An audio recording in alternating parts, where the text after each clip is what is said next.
오늘 설교 제목은 생육하고 번성하였다라는 설교 제목으로 여러분과 함께 나누도록 하겠습니다. 하워드 슐츠라는 사람이 있었습니다. 그는 1953년 미국 뉴욕 브루클린에서 태어났습니다. 가나안 빈민가에서 태어나서 그는 어려서부터 운동을 좋아했습니다. 운동으로 인생의 성공에 도전하기를 꿈꿨습니다. 그는 마침내 미식축구 선수 쿼터백 장학금을 받고 노던 미시간 대학이라는 대학에 입학하게 되었습니다. 하지만 그는 선수로서 좋은 성적을 거치지 못하고 실패하게 되었습니다. 그는 새로운 인생의 출구를 찾아 대학 졸업 후 세일즈맨으로 가정용품을 파는 직장에서의 경험을 통해 처음으로 작은 경험을 하게 되었다고 합니다. 성실하고 땀 흘려 일한 결과로 그는 회사의 후사장과 총매니저 자리에도 오르기도 하며 그러한 새로운 경험들을 통해서 작은 성공을 이루게 되었습니다. 그의 삶은 성공 대로를 달릴 수 있었습니다. 값비싼 레스토랑에서 식사를 하고 저녁이면 파티를 즐기는 삶을 살았습니다. 하지만 그것만으로 만족되지는 않았습니다. 잘 먹고 잘 사는 것이 고통이 되던 어느 그때였습니다. 시애틀의 한 커피 가게에서 그윽한 커피 향을 맛보면서 그는 새로운 경험을 하게 되었다고 했습니다. 마침내 자신이 누리고 있던 삶이 부질없어 보였던 것 같습니다. 그는 회사의 모든 직책을 내려놓습니다. 그는 어느 시애틀 작은 커피숍에서 매니저로서 새 출발을 하게 된 것입니다.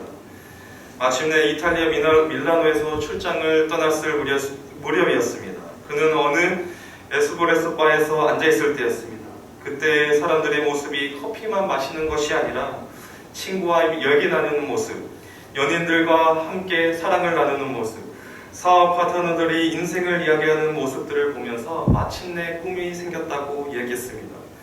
현대인들이 단순히 커피를 마시고 파는 장소가 아니라 또 다른 경험의 장소가 될 것이라는 그러한 비전의 상상이 그의 안에 있었습니다. 가정도 직장도 아닌 또 다른 공간 안에서 새로운 만남의 정서가 되기를 꿈꾸었던 것입니다. 그는 마침내 비전에 대한 상상이 이루어졌던 것입니다. 그는 이렇게 말했습니다. 커피를 마시고 파는 사람이 아니라 문화를 파는 사람, 약속의 땅으로 그 신비와 로맨스의 문화를 파는 사람들을 인도해야겠다는 뜻을 품게 된 것입니다. 바로 그 순간에 커피 역사를 새로 썼던 스타벅스라는 하나의 브랜드가 생기게 된 것입니다. 스타벅스 CEO였던 하워드 슐츠의 이야기인 것입니다.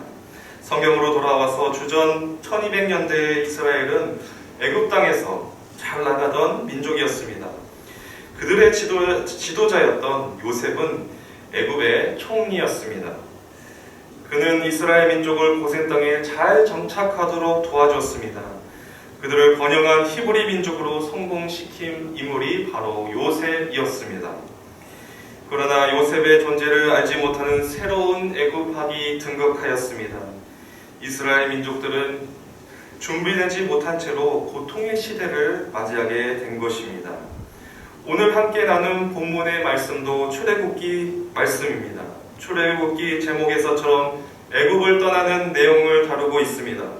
이집트 역사의 한복판에서 이스라엘 민족의 이야기를 다루고 있습니다.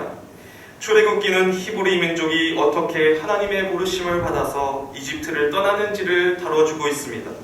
70명이 되는 한 가족이 들어와서 무려 200만 명이 되는 그런 거대한 민족이 되었던 것입니다. 무려 200만 명이나 숫자가 어떻게 또 출애굽하게 되었는지에 대한 내용도 잘 담고 있습니다.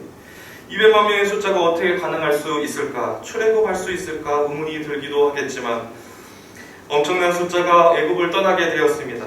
그런 무수한 이스라엘 백성들의 숫자가 이집트를 떠나게 된 것입니다. 우리는 출애굽기를 통해서 알게 되었습니다. 이스라엘 백성들 가운데 펼쳐지는 이야기지만 성경이 이야기하고 하나님이 말씀하시고 기록하시고 싶으신 메시지가 있을 것입니다. 출애굽은 어떤 내용을 담고 있고 애굽이란 나라는 어떤 나라입니까? 하나님의 계획을 무너뜨리고 대적하는 세상으로 상징되고 있습니다. 대적자인 세상으로부터, 세상의 굴레로부터 어떻게 벗어나는지에 대해서 하나님의 사건으로 하나님께서 말씀하고 계시는 것입니다.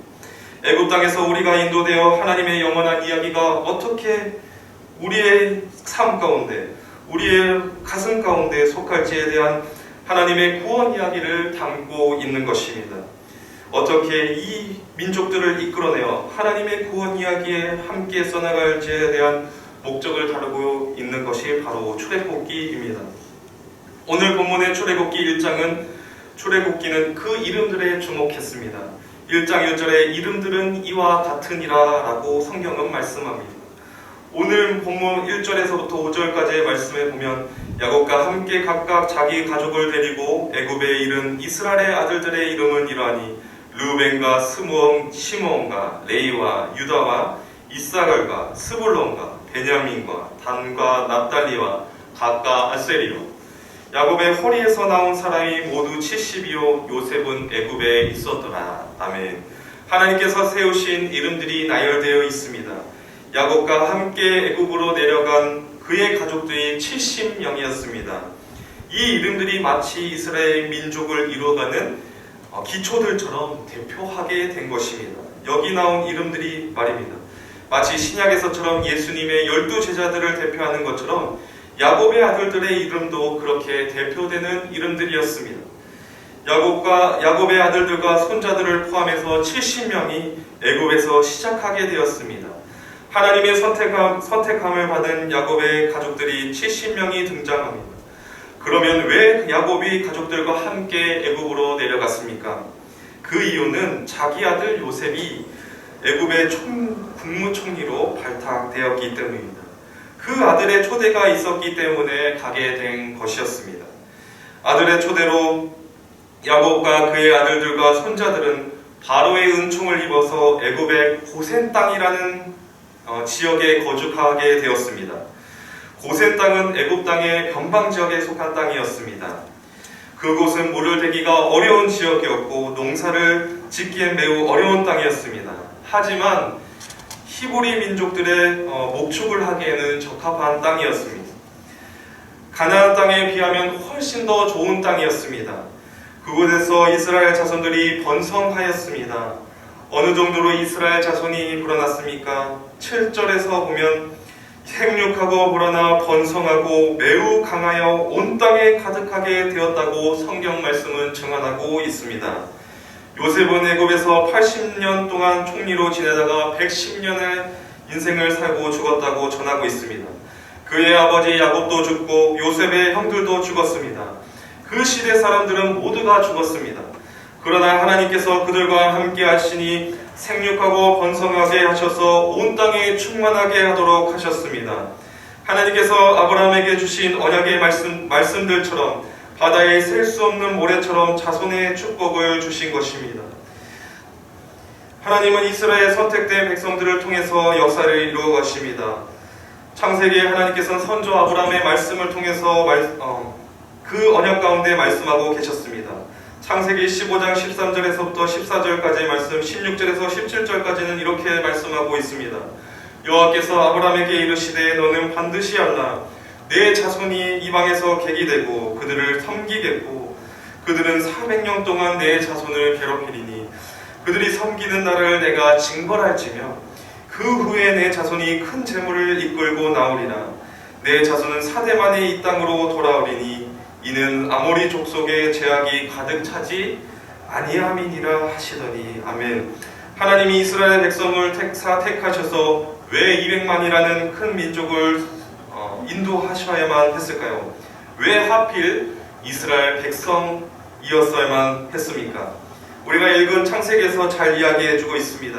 아모리 족속의 죄악이 차지 않았기 때문에 강대국으로부터 하나님을 알리는 도구로서 하나님을 예배하며 하나님의 그 제사장된 나라로서 도구로서 이스라엘 백성들을 선택하시고 그들을 사용하시길 원하셨던 것입니다. 그런데 이스라엘은 400년의 시간이 필요했던 것입니다. 애굽으로부터 암흑기를 통과해야만 했던 것입니다. 요셉을 알지 못하는 새 왕이 일어나 하나님께서 하시는 일을 대적하고자 했습니다. 그래서 하나님께서 세우시고 번성하도록 하신 백성들을 물리적으로 파괴하고 망가뜨리려고 했습니다. 그러나 하나님께서는 고난받고 연단받는 백성들을 통해서, 민족들을 통해서 일하고 계셨던 것입니다. 5절 말씀에 야곱의 허리에서 나온 사람이 몇 명이었습니까? 70명이 나왔다고 이야기했습니다. 야곱의 허리라면 어떤 것을 기억하고 계십니까? 야복 강가에서 야곱이 아무것도 할 수 없는 상황 가운데서 하나님께서는 야곱을 통해 일하셨습니다. 야곱의 사건 중에서 창세기 33장에 그가 천사와 겨루어서 이기려고 할 때 천사가 그의 환도뼈인 엉덩이뼈를 절개한 사건이 있었습니다. 야곱은 자기가 모든 것을 가졌다, 야곱은 부유하다고 생각했지만 결국 어떤 삶을 살았습니까? 인간으로서 험한 삶을 살았습니다. 아무것도 할 수 없는 상황 가운데 그는 자포자기할 수밖에 없었습니다. 그러나 얻은 게 있었습니다. 그 가운데 할 수 없는 상황 가운데서도 하나님의 이끄심과 은혜를 입은 자가 되었던 것입니다. 무능력하고 무능하고 무용해 보일지라도, 그러한 상황 가운데 있을지라도 하나님께서는 하나님의 일들을 행하고 계시는 것입니다. 그러나 인간의 역사 가운데 하나님을 대적하는 일들이 있었습니다. 그들이 바로 누구였습니까? 바로 애굽이라는 제국이었습니다.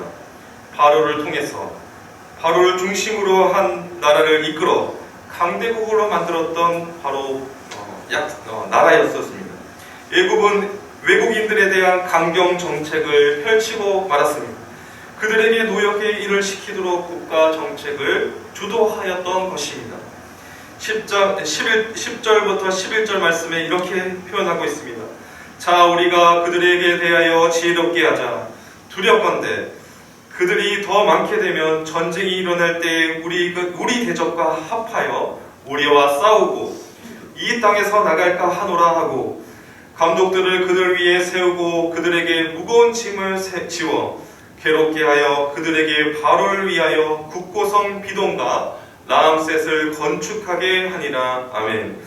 히브리인들에게 애굽의 노역을 하도록 시켰습니다. 그들에게 무슨 노역을 하도록 시켰습니까? 애굽 국민들을 위해서 국고성, 식량고를 짓도록 시켰던 것입니다. 국고성 비돔과 라암셋을 세우도록 하였습니다. 그러나 하나님께서는 하나님의 백성들의 숫자를 줄이지 않도록 번성하게 하셨다고 말씀합니다. 그들이 본문엔 학대를 받으면 받을수록 더 번성해져 갔다고 성경은 기록하고 있는 것입니다. 애굽 사람들도 혀를 내둘렀을 것입니다. 학대를 받는데 출산율은 점점 더 늘어만 갔습니다. 식솔이 점점 더 늘어갔다고 했습니다. 이러다가는 안 되겠다 싶었을 것입니다. 애굽 국민들이 위협을 받을 수 있는 상황이 된 것 맞은 것입니다. 애굽인들이 생각하기에 히브리 민족들이 점점 더 늘어가면 늘어갈수록 그들에게 민족의 숫자에 압도될 수도 있겠다는 위기감이 들었을 것입니다. 그래서 산하 정책을 펼친 것입니다. 더 혹독하게 되었습니다. 이를 좀 더 가혹할 정도로 시켰습니다. 이를 더욱더 시키면 시킬수록, 혹독하면 혹독할수록 출산율이 줄고 인구가 줄 것이라고 예상했던 것 같습니다. 그들에게 어려운 노동으로 그들의 생활을 어렵게 했습니다.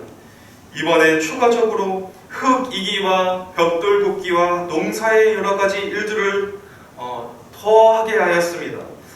그러나 이 정책 또한 잘 먹히지 않았던 것 같습니다. 그들의 식솔들이 점점 더 늘어가는 모습을 차마 두고 볼 수 없었던 것 같습니다. 이번에는 최강경책을 펼쳤습니다. 15절부터 16절까지의 말씀을 함께 따라서 읽도록 하겠습니다. 15절에서 16절입니다. 시작. 애굽 왕이 히브리 산파 십보라 하는 사람과 부하라 하는 사람에게 말하여 이르되, 너희는 히브리 여인을 위하여 해산을 도울 때 그 자리를 살펴서 아들이거든 그를 죽이고 딸이거든 살려두라. 아멘. 이번에는 애굽 왕이 직접 명령하였습니다. 산하 정책을 담당하는 히브리인들을 향해서 히브리인들의 산파들에게 명령하였습니다. 그 사람의 이름은 십부라라는 사람과 부하라는 사람이 등장합니다. 애굽왕은 그 산파들을 시켜서 아주 끔찍한 일들을 벌였습니다. 해산한 히브리 여인 중에 남자아인지를 살펴서 그들만 죽이라는 것입니다. 아주 몹쓸 짓을 행했던 것입니다. 생명을 죽이다니. 생명이 생명을 어떻게 죽일 수 있습니까? 하나님의 생명을 파괴하는 행위였습니다. 하나님이 말씀하신 하나님의 형상, 하나님의 존재를 지우려고 했던 것입니다. 그러나 이 산파들은 어떻게 행동했습니까? 본문의 말씀에는 하나님을 두려워했다라고 말씀은 전하고 있습니다. 애굽왕의 명령보다도 하나님의 명령을 더 소중히 여겼습니다. 산파들은 히브리인들의 악의를 귀히 여겼다는 것을 보여주고 있습니다. 자기의 목숨보다도 아기의 생명을 더욱더 귀중히 여겼습니다. 자기의 목숨을 보지하는 것보다 더 중히 여겼던 것입니다. 이처럼 우리는 출애굽기 1장의 스토리를 통해서 하나님의 역사와 인간의 역사가 맞붙는 장면들을 우리가 마주하게 되었습니다. 그러면 우리는 이 성경 말씀 가운데, 오늘의 말씀 가운데 주시는 메시지가 무엇이겠습니까? 우리가 어떤 마음을 품고 살아가야겠습니까? 우리 가운데 첫 번째로 하나님께서 주시는 원칙의 말씀은, 하나님은 여전히 하나님의 방법대로 하나님의 나라를 세우시고 계신다는 것입니다. 6절에서부터 7절까지의 말씀에 요셉과 그의 모든 형제와 그 시대 사람은 다 죽었으나 이스라엘 자손은 어떻게 되었다고 고백하고 있습니까? 생육하고 번성해서 매우 강한 민족이 되었다라고 고백하고 있는 것입니다. 권력으로도 힘으로도 무력으로도 정책으로도 도대체 감당할 수 없었습니다. 하나님이 세우신 생명을 인간의 힘으로 막을 수 없었습니다. 생육하고 번성하라고 말씀하신 그 사건들이 과연 이스라엘 백성들만의 일이었을까요? 이스라엘만의 이야기가 아닌 것입니다. 하나님께서 세우신 뜻과 계획을 무너뜨릴 수 없던 것입니다. 하나님께서 세우신 사람들입니다. 하나님의 형상을 가진 사람들입니다. 하나님의 영과 호흡을 가진 사람들입니다. 하나님을 대적하려는 자들은 하나님의 백성들, 하나님의 형상, 하나님의 이름을 가진 사람들을 지우려고 했습니다. 말살하려고 했습니다. 그러나 그들을 억누르면 억누를수록 점점 더 커져만 갔던 것입니다. 그들을 짓밟고 억누르고 말살하는 정책을 펼칠지라도 그들의 영혼을 하나님께서 보존하시고 영원히 지키시고 보호해 주셨던 것입니다. 12절 말씀에도 이렇게 말씀해주고 있습니다. 그러나 학대를 받을수록 더욱 번성하여 퍼져나가니. 아멘. 그러나 학대를 받을수록 더욱 번성해서 퍼져갔다고 성경은 증언하고 있는 것입니다. 코로나로 인해서 많은 사람들이 대유행의 시기 가운데 있습니다. 정점을 향해서 폭증하는 가운데서도 이렇게 교회 예배는 멈추지 않고 있습니다. 달리하고 있습니다. 점점 주의 말씀은 흥황해져 갈 것입니다. 우리에게 위축되는 사건들로 상황들로 말미암아서 우리를 위축되게 만들고 우리를 멈추게 할지라도 하나님의 말씀은 여전히 흥황해서 생육하고 번성해 나갈 것입니다. 우리를 통해서 점점 더 하나님께서 흥황해 나가실 것입니다. 하나님을 예배하는 자들로 더 세워지고 회복되어지고 주님의 말씀을 지키는 자들로 우리 교회는 더욱더 흥황해질 것입니다. 여러분 믿으십니까? 아멘. 두 번째는 하나님께서는 이 어두운 상황과 현실 가운데서 하나님을 두려워하는 하나님의 사람들을 세우고 계신다는 것입니다. 오늘 본문에서 애굽 왕의 명령을 어겼던 사람들이 등장하고 있습니다. 그 사람들이 누구였습니까? 바로 히브리 산파이었습니다. 십부라와 부하이었습니다. 그들은 하나님을 두려워하고 그들은 하나님을 두려워했다고 성경은 말씀하고 있는 것입니다. 히브리 아기들이 무고하게 죽어가는 상황들 속에서 산파들은 그 아기들을 목숨을 지켰다고 얘기했습니다. 아기들을 대신해서 자기의 목숨을 걸고 지킨 것입니다. 17절 말씀에 그러나 산파들이 하나님을 두려워해서 애굽 왕의 명령을 지키고 남자 아기들을 살렸다라고 얘기하는 것입니다. 그들은 바로의 명령보다 인간의 권력과 권위 앞에서 명령 앞에서 그 앞에서 하나님을 더욱더 두려워했습니다. 세상 권력 앞에서 하나님의 뜻을 품은 것입니다. 지금 애굽왕이 어떤 권력인지, 어떤 세상의 권력 앞에서 1인자였음에도 불구하고 그들의 목숨조차도 지금 아끼지 않고 부지하는 것보다도 하나님을 두려워했던 것입니다. 하나님은 이런 사람들을 통해서 일하십니다. 하나님의 뜻을 품은 사람들, 하나님의 뜻을 경히 여기지 않고 하나님을 경외하는 사람들을 통해서 하나님의 나라를 이루십니다.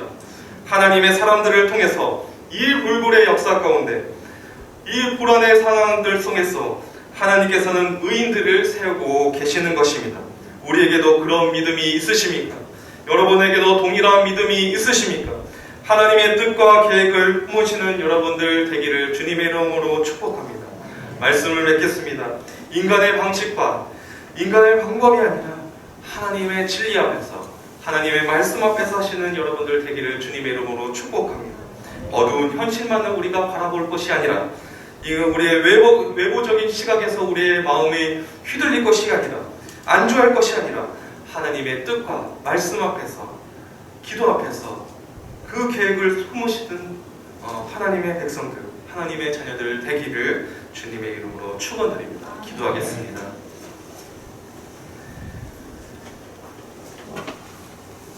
살아있는 하나님 아버지 감사합니다. 우리를 불러주시고 하나님의 자녀된 백성으로 우리를 삼아주심을 감사합니다. 이 위기의 때 하나님 감염병의 상황들 속에서 더욱더 주님을 사모하기에 이 자리에 섰음을 고백합니다. 뜻과 정성을 다해서 우리가 마음을 다해서 우리의 마음을 중심 가운데 하나님 나라를 꿈꾸며 하나님 세상을 꿈꾸며 나아갈 수 있도록 우리를 통해서 역사해 주옵소서. 우리 안에 회복된 마음들이, 상처된 마음들이 있다면 주님 걷어나가 주시고 온전한 마음들 가운데 주의 말씀 앞에 세우시고 하나님을 경히 여기지 않고 경외하는 자들로 하나님을 더욱더 생각하며 하나님의 뜻과 계획 앞에서 온전히 순복하며 나아가는 백성들 될 수 있도록 이 시간 가운데 함께하여 주옵소서. 감사함이 예수님 이름으로 기도드립니다. 아멘.